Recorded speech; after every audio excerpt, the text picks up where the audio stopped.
रुकने असेंबली मधोल विठल रेड्डी ने कहा कि जो भी अहल है इसे फलाही स्कीमों का फायदा उठाना चाहिए। रुकने असेंबली विठल रेड्डी ने चारशंबे को मंडल हेडक्वार्टर में वाक़े तहसीलदार दफ्तर में मंजूरशुदा कल्याण लक्ष्मी शादी मुबारक स्कीम के तहत चेक तकसीम किया। इस दौरान रुकने असेंबली ने मधुल मंडल को मंजूरशुदा शादी मुबारक के 38 और कल्याण लक्ष्मी के 6 इस्तेफादा कुनिंदगान में चेक तकसीम किए।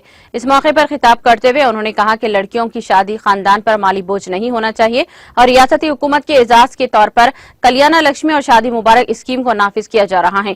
और उन्होंने कहा कि तेलंगाना की रियासती हुकूमत सीएम केसीआर के दौर में गरीबों की हर तरह से मदद कर रही है।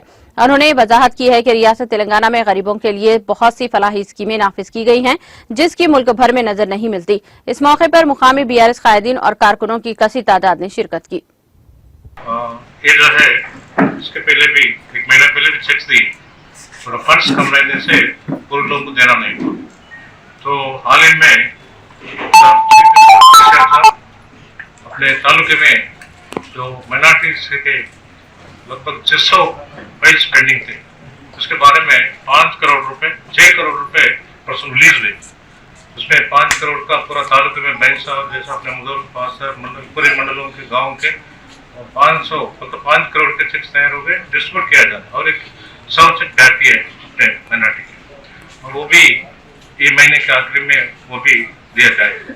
अपने पास मुदल में कुछ पेंडिंग थे, तहसीलदार साहब कल समय पूरे भेजा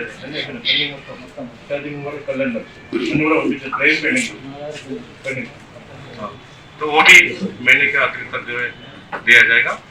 तो जैसा थोड़ा लेट हुआ बोल के महसूस कर रहे हैं आप।